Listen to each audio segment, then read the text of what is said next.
Hoy en Conciencia hablaremos de Costa Rica al son de una trompeta.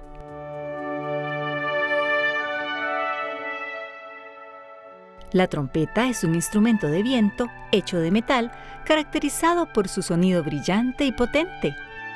Es el instrumento de viento más conocido en todo el mundo y se le puede escuchar tanto en la música clásica como en la cultura popular. Se trata de un instrumento versátil que puede ser tocado por un solista o formar parte de un grupo, ya sea en una orquesta, en jazz o en una banda. En nuestro país, el desarrollo de este instrumento ha sido lento pero constante, y el creciente éxito alcanzado por trompetistas nacionales ha impulsado este auge.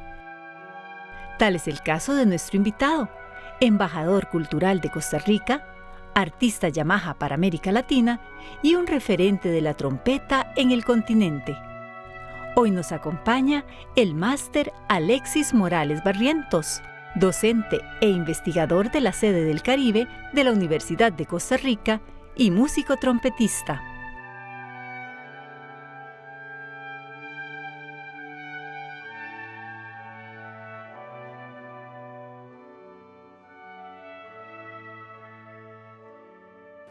Alexis, bienvenido a Conciencia. Un honor tenerlo el día de hoy con nosotros y que usted pueda compartir ese conocimiento de la trompeta con el pueblo de Costa Rica.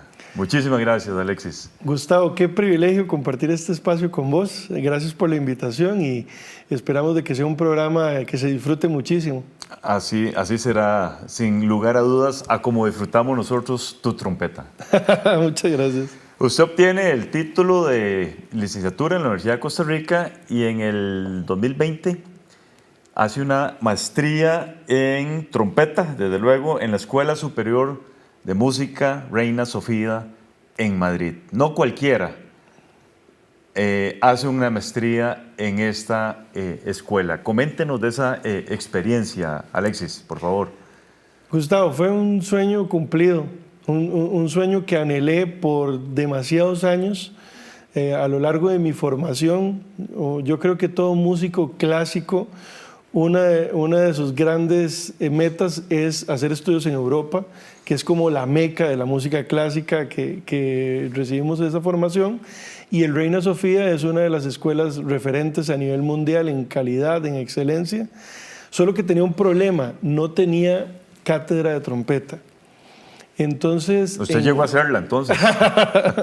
yo tuve la dicha de ser de la parte de la primera generación de la cátedra de trompeta de la Escuela Reina Sofía. Ellos abren esa cátedra con el maestro Reinhold Friedrich, alemán. Yo soñaba en realidad estudiar con Reinhold, pero él solo daba clases en Alemania. El alemán no es de mis fortalezas, sin duda alguna, y en eso recibimos la noticia de que se abre este cupo allí. De hecho, a mí me escribe el otro profesor asistente, Manuel Blanco, para que yo le recomiende gente para ir a estudiar a la escuela. Gente de Latinoamérica, porque él sabía que yo estaba muy cercano a toda la comunidad latinoamericana, y resultó que los estudiantes que audicionaron al final no cumplieron con las expectativas, y yo quise jugarme el chance y les pregunté, y no cabe la posibilidad de que yo pueda ir a estudiar, porque la escuela tiene uno de los requisitos que él tiene un tope, el límite de edad para ingresar a maestría es de 25 años, y yo en ese momento ya tenía 29. Y entonces hice la consulta, analizaron la propuesta y me dijeron, audicione, si pasa, hacemos un levantamiento de requisito. Y así es como termino en una de las escuelas más importantes del mundo, estudiando con el maestro que toda la vida había soñado estudiar y viviendo una experiencia que me marcó y me cambió a nivel humano y a nivel artístico y profesional. Extraordinario, Alexis. En ese mismo contexto, usted ha participado en diferentes festivales internacionales, evidentemente nacionales también, tanto como solista o interpretando con orquestas. ¿Cuál en particular ha sido uno que usted quiera comentar con nosotros el día de hoy? Pues Sí, efectivamente han sido muchísimos, pero hay uno que me marcó en dos aspectos. Primero, como estudiante y después como profesional. En España, también en Islas Canarias, se realiza uno de los festivales de trompeta más importantes del mundo. En ese momento no era tan grande como lo es ahora, era un festival emergente, pero yo en medio de mi búsqueda de conocimiento y de fortalecer mi formación, empiezo cuando era estudiante aquí en la UCR a buscar festivales de trompeta. Y en eso me encuentro uno, Islas Canarias. Yo ni siquiera sabía dónde estaban las Islas Canarias, para serte muy honesto. Y escribí el festival, me aceptaron como alumno. Fue una cachetada de realidad, porque llego por primera vez a Europa, en un festival que reunía a dos pedagogos impresionantes, John Miller del Royal College de Manchester y Pierre Dutot, profesor del Conservatorio Superior de Lyon en Francia, que eran como dos grandes mecas de la formación trompetística mundial. Me doy cuenta que estoy perdidísimo a nivel técnico, a nivel musical y a nivel de metas. Entonces ese festival me hizo replantear la vida entera y luego, bueno, fui 3 años seguidos como estudiante al festival. El tercer año gano el concurso de solistas del festival y me dan una beca para hacer estudios en Italia, en Módena, en el Conservatorio Becchi Tonelli. Y luego regreso años después al festival, pero ya invitado como profesor. Y recuerdo que me marcó muchísimo estar allí dando clases, porque me recordó a esa primera vez que fui y que me sentí perdido absolutamente, y ya luego regresar como profesor fue una confirmación de que había encontrado el camino que quería y que sin ese festival jamás hubieran pasado todo el resto de cosas en la vida. Qué maravilla. Además de impartir lecciones en la Universidad de Costa Rica, usted ha impartido en otras partes del mundo. Coméntenos esa experiencia internacional como académico. Pues la comunidad musical, artística es muy activa en cuanto a espacios formativos. He tenido la posibilidad de dar clases en Tailandia, Turquía, muchas ciudades de Estados Unidos, prácticamente todos los países de Latinoamérica. Este año tengo una gira importante por 8 países de Sudamérica. Hago toda Centroamérica y creo que tengo una pequeña gira en Asia. Entonces, el compartir con tantos jóvenes de diferentes partes del mundo que comparten un mismo sueño y que comparten un mismo objetivo, le da a uno una claridad primero de cómo ayudar a la gente para conseguir ese objetivo, y segundo, de que no importa en qué parte del mundo estemos, la humanidad siempre está por encima de todo. Lindo mensaje, Alexis. Permítame hacer una primera pausa. Estamos conversando con el maestro Alexis Morales Barrientos, quien es docente, investigador de la Universidad de Costa Rica, trompetista de fama internacional. Ya regresamos con todas y todos ustedes.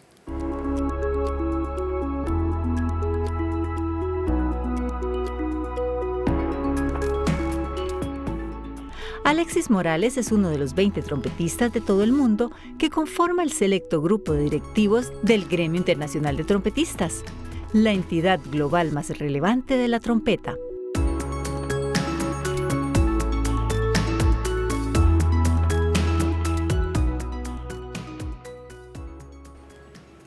Alexis, además de todo lo que hemos mencionado, usted fue el director artístico del Festival Internacional de Trompeta de Costa Rica, del Festival Internacional de Bronce en Metalurgia y del Campamento Nacional de Trompeta. Coméntenos de esas 3 actividades que desde luego tienen mucha relevancia en el campo de ustedes. Pues Gustavo, tratando de ser consecuente con lo que yo viví como estudiante, en donde me tocó hacer inversión enorme de recursos, andar pidiendo de ventanilla en ventanilla apoyo para poder ir al extranjero a formarme, apoyado de este tipo de espacios formativos. Yo sentí la necesidad y sobre todo la responsabilidad de generar esos espacios en Costa Rica para que las nuevas generaciones no tuvieran tantos obstáculos para tener acceso a formación artística del más alto nivel, de primer mundo. Entonces empiezo desde hace 10 años con el Festival Internacional de Trompeta, trayendo a muchos de los mejores exponentes del instrumento del mundo acá al país. Entonces se convirtió en una referencia no solo para el país, sino para toda la región. Recibimos estudiantes de toda Latinoamérica y se ha convertido en una gran familia que año con año se ha ido multiplicando, al igual que el Festival Metalurgia. Este era ya no solo de trompeta, sino de toda la familia de metales. Y el Campamento Nacional de Trompeta era un evento ya no pensado como de corte internacional, sino de corte nacional, de la mano con la Universidad de Costa Rica, sede del Caribe, y el Preuniversitario de Música, que lo tenemos allá, y en Limón, convertíamos a Limón en la Casa de la Trompeta. De hecho, el campamento se llamaba así, Limón, Casa de la Trompeta Costarricense. Qué lindo, qué lindo. ¿Cuándo se desarrolla esta actividad en Limón? Siempre lo desarrollamos a inicios de año, como parte del bloque de verano. Desarrollamos el campamento allá y ha sido un éxito enorme. Tanto la provincia lo ha recibido con las manos abiertas y la comunidad trompetística nacional siempre ha respondido y ha hecho de esa semana allá en Limón un espacio de compartir y de formación. No todo es trompeta en la vida de Alexis. Usted también fue o es el director de las bandas de Costa Rica. Ha sido el director general de las bandas de Costa Rica. ¿Qué hace un trompetista como director general de bandas de Costa Rica? Pues fue una de las experiencias más enriquecedoras que he tenido a nivel humano y profesional, porque yo primero fui músico de la Dirección General de Bandas. La Dirección General de Bandas es una de las pocas, o me atrevería a decir que la única institución que sobrevive al Ejército de Costa Rica, porque eran las 7 bandas nacionales, eran militares, parte del Ejército. Con la abolición del Ejército pasan a ser del Ministerio de Seguridad Pública, y en 1971, con la creación del Ministerio de Cultura, pasan a ser parte del Ministerio de Cultura. Han ido rotando, pero sobrevivieron al tiempo. De hecho, el año pasado nos tocó hacer el 180 aniversario de la dirección como tal, pero hay bandas que son aún más antiguas que la propia dirección. El cargo con una responsabilidad gigantesca porque, por ejemplo, el primer director general de bandas fue Manuel María Gutiérrez. Y una institución cargada de historia, cargada de orgullo, cargada de música, de tradición y muy apegada a la sociedad costarricense a nivel histórico. Y para mí fue un privilegio enorme haber sido director general de una institución única en el mundo. Benemérita de la Patria. Benemérita de la Patria, y también embajadores culturales de la República a través de Esencial Costa Rica.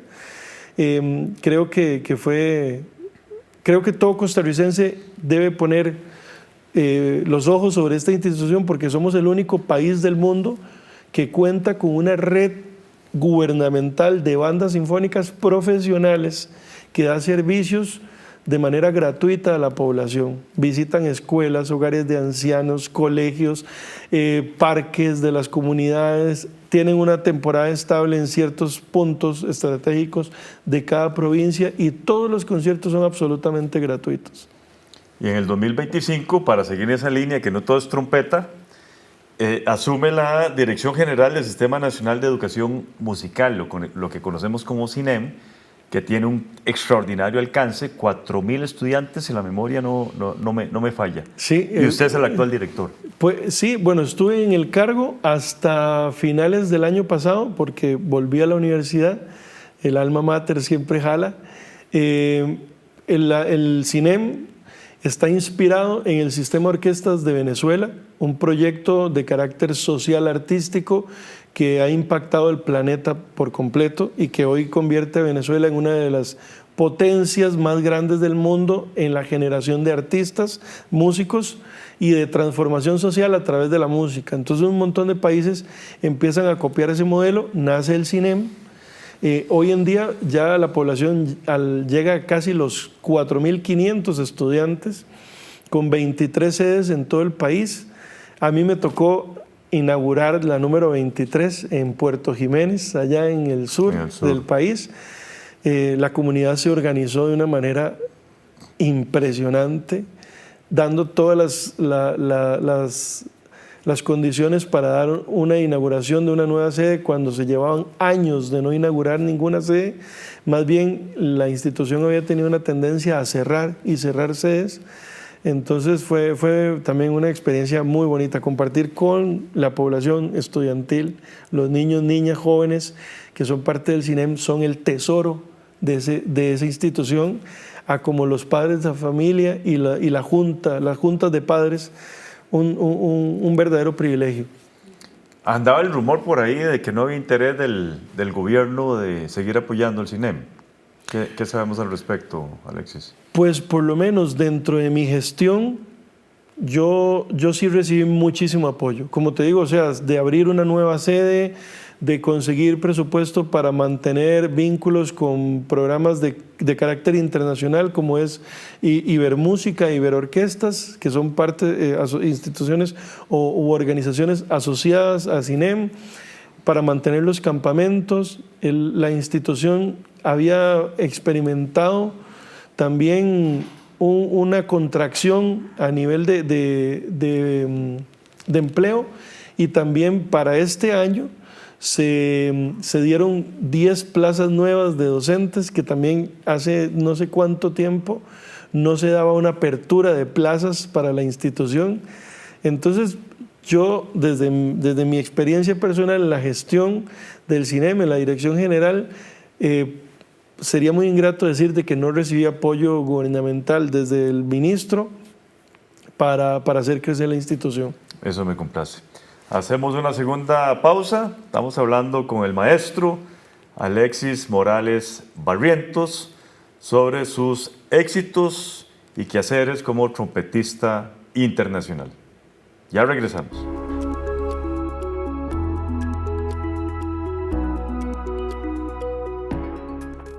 La trompeta se utiliza en distintas culturas y géneros musicales como el jazz, los mariachis, la música latinoamericana y la música popular.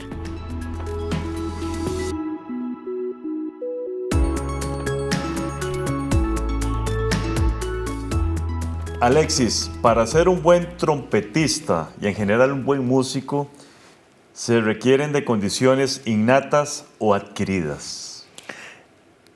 Pues se puede desde ambas realidades. Es una combinación de disciplina y talento. Sí, o sea, es más fácil cuando tenés talento, es muchísimo más fácil, pero hay casos en donde más allá del talento va sobre todo el entorno en el que creces. Entonces, por ejemplo, a mí me pasó algo muy particular, que en mi casa nunca se escuchaba música, ni había ningún músico en mi familia.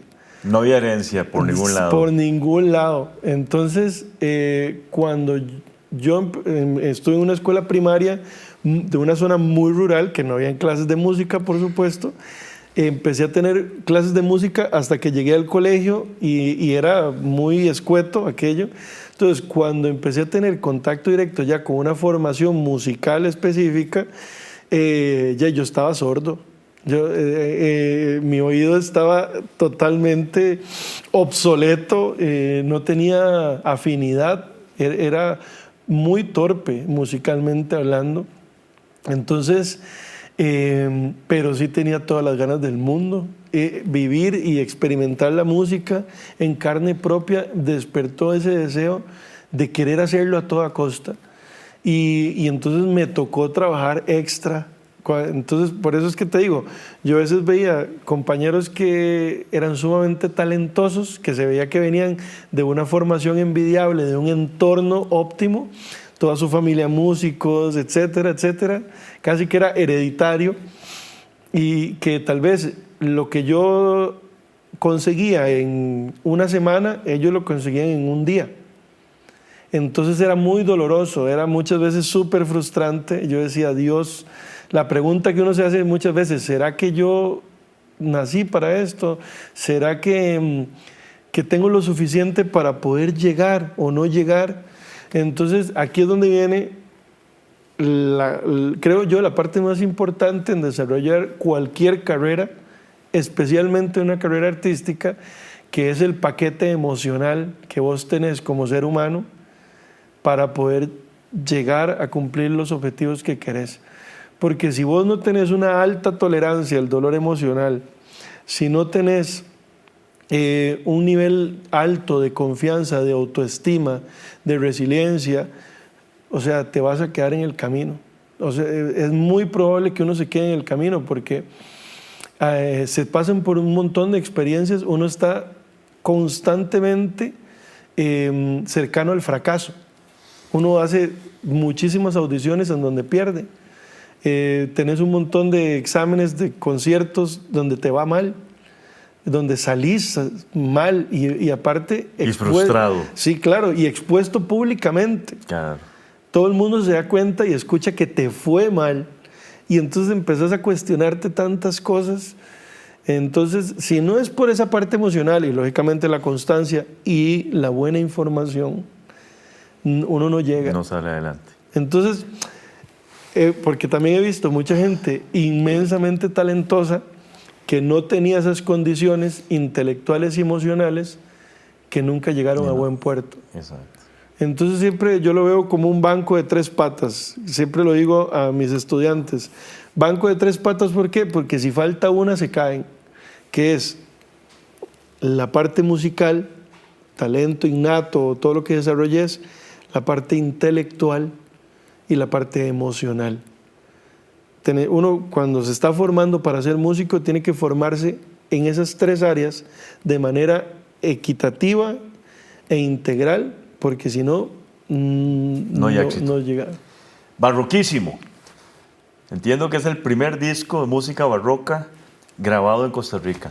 No, bueno, no de música barroca en general, porque ya se han hecho un montón de producciones, pero sí de trompeta. De trompeta sí barroca. Ajá, de trompeta en el repertorio barroco. ¿Por qué? Porque se necesitan muchísimas condiciones para poder hacer un disco de esta naturaleza. Por ejemplo, para ser súper puntual, este disco es grabado de trompeta y órgano tubular. Y Costa Rica en este momento solo tiene 2 órganos tubulares funcionales, que es el de la Catedral Metropolitana y el de la Iglesia de Grecia. Y también el país carece de organistas profesionales dedicados a esto tiempo completo. Entonces era casi un milagro sacar el proyecto adelante, pero contacté a un talentoso organista mexicano, organista de la Catedral Metropolitana de México. Lo invité a Costa Rica a grabar este proyecto. Lo grabamos en la Iglesia de Grecia, que tiene un órgano, un Walker, en perfectas condiciones, y lo grabamos en la madrugada. No puede ser. Porque en la Iglesia de Grecia, en el puro centro, la cantidad de ruido de los carros, de la vida de cotidiana. Entonces, para poder hacer la grabación necesitábamos silencio. Entonces, le pedimos permiso al padre, el padre increíble, maravilloso.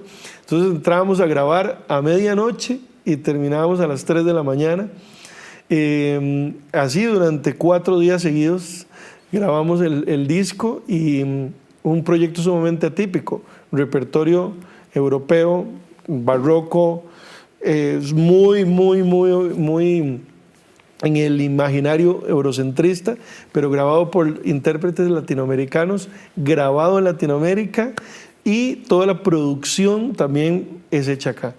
Qué maravilla. Nos quedan 30 segundos. ¿Hay suficiente talento de trompetistas en Costa Rica? Costa Rica es una potencia latinoamericana de la trompeta. ha sacado a una cantidad de trompetistas enorme. José Cibaja, solista mundial, Ernesto Núñez, trompetista Juan Luis Guerra, Edgar Campos, trompetista radicado en Chicago. Bueno, una cantidad de trompetistas para ser un país tan pequeño que han marcado muchísimo. Luis Miguel Araya, Juan Carlos Mesa, no sé, tantas referencias que hay, y sobre todo una generación que viene que va a dar mucho de qué hablar. Excelente. Alexis, muchísimas gracias. Más éxitos internacionales y nacionales para usted. A vos, Gustavo, y a todo el canal.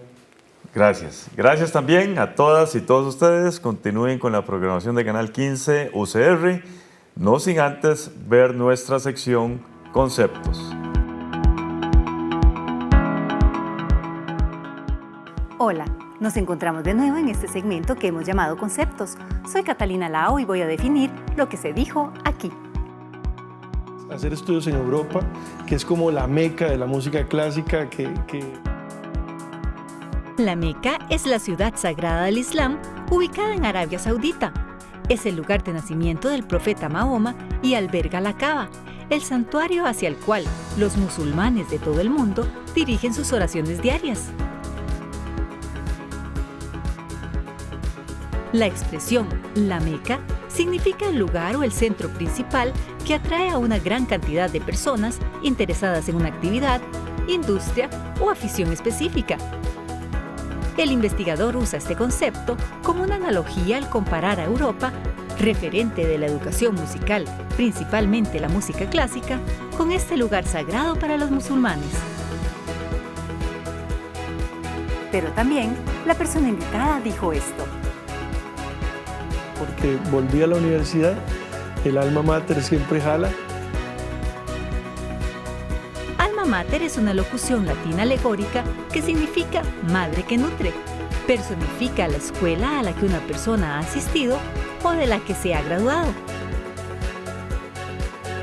Esta frase se originó desde los tiempos de la primera universidad, fundada en 1088 en Italia. El investigador usa este concepto cuando nos habla de su regreso a la Universidad de Costa Rica y se refiere a ella como alma mater por ser precisamente su casa de enseñanza.